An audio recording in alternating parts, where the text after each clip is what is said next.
Hello， 大家好，我係愛麗絲。今日呢係農曆8月15中秋節，亦都係呢星期六。相信有好多朋友仔呢都係一連3日嘅假期。咁愛麗絲希望大家呢喺假期裏邊呢玩得開開心心。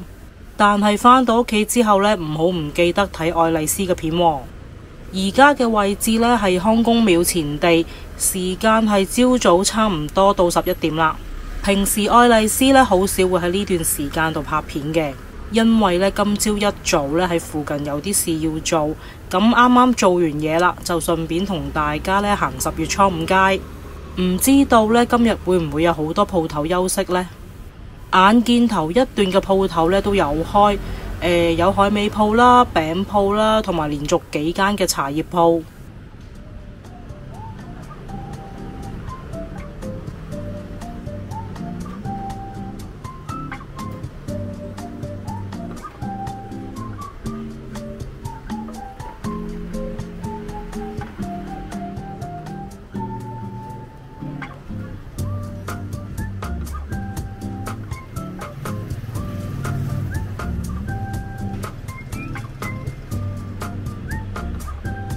上次行10月初5街嘅時候，有觀眾留言呢問愛麗絲喺大碼頭街裏邊嘅果欄鋪呢有冇零售。咁記得上一次同大家行嘅時候呢係傍晚，啱呢就預着落貨啦，咁就冇同大家行入嚟呢度。今日呢就可以同大家行一次啦。咁果欄嘅鋪頭除咗做批發呢都有零售。至於價錢係咪平好多呢？咁愛麗絲就冇去研究。而家睇落呢好似好冷清咁，但係平日嘅夜晚呢先至係生果到貨嘅時候。之前有一晚打風呢，都同大家去過26號碼頭附近，睇到呢生果到貨嘅情況。加上中秋前嘅10日8日呢，返貨嘅生果量會比較多啲。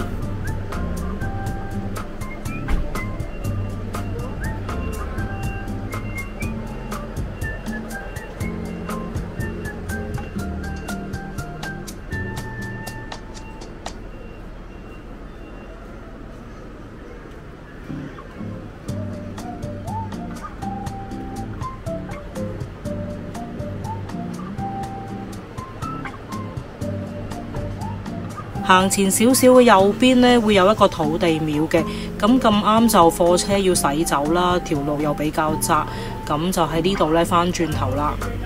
我哋繼續呢行10月初5街，咁似乎真係好多鋪頭休息喎。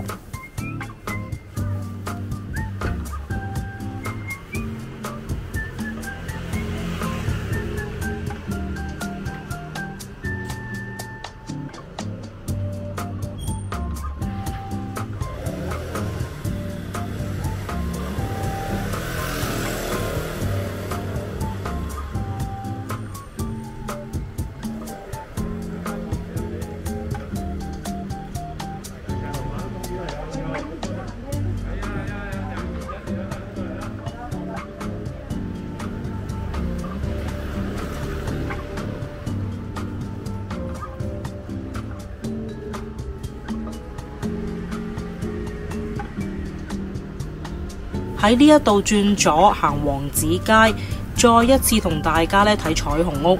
咁可能新嘅觀眾唔知道啦，又或者冇睇過呢一度嘅彩虹屋呢，係由政府同埋本地嘅文創人士攜手打造出嚟嘅建築群，將建築物呢美化成色彩繽紛。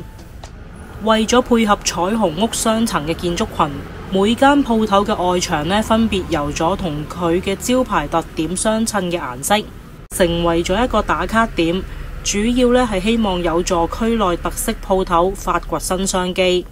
咁10月初5街同新馬路啊、噴水池一帶呢都好近，大家如果要嚟呢一邊影相打卡呢都好方便，而且呢喺10月初5街呢都有好多嘅食肆。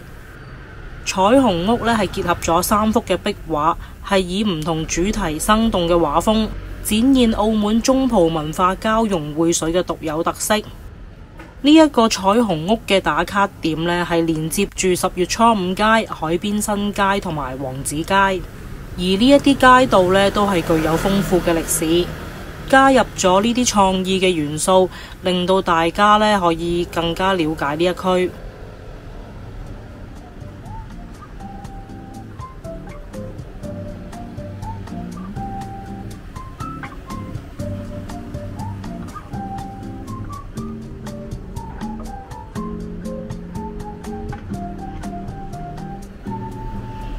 我哋又再行返嚟10月初5街啦，睇到藍屏都冇開喎。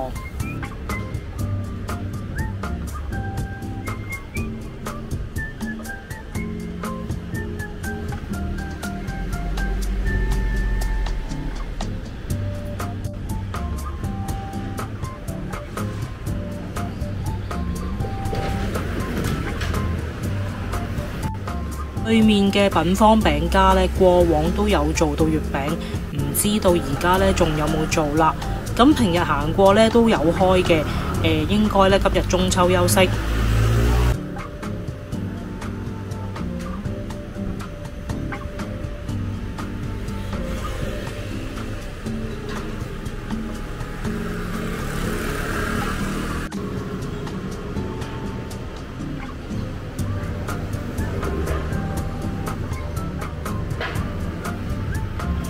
呢一度呢係秋季大排檔嘅位置，通常都係傍晚先開檔。諗返起上次喺呢度食晚飯呢，真係好多人。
成日經過睇到呢一個黃色嘅門樓呢，都唔知道係啲乜嘢嚟嘅。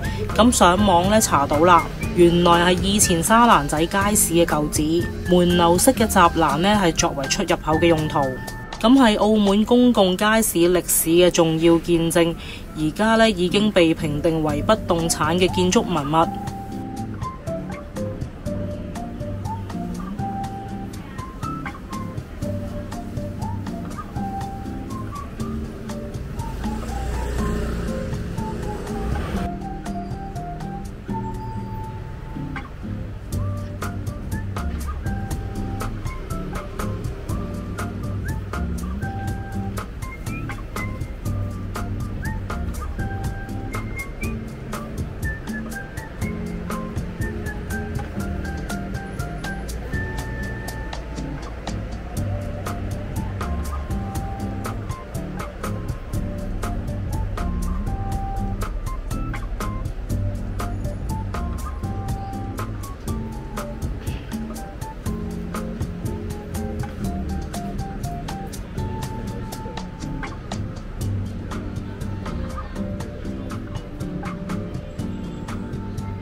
我哋行完10月初5街啦，今日咧都比較靜，咁再行前少少咧，行埋沙梨頭海邊街。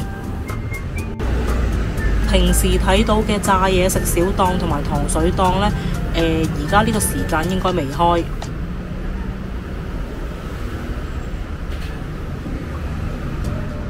原來呢度有一檔食麵㗎喎，應該就係開朝早㗎啦。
咁今集嘅分享呢，嚟到呢一度啦，多謝大家收睇。如果鍾意條片嘅話，記得訂閱、留言、讚好同埋分享，撳埋個鐘仔，有新片出呢就唔會錯過啦。我哋下條片再見。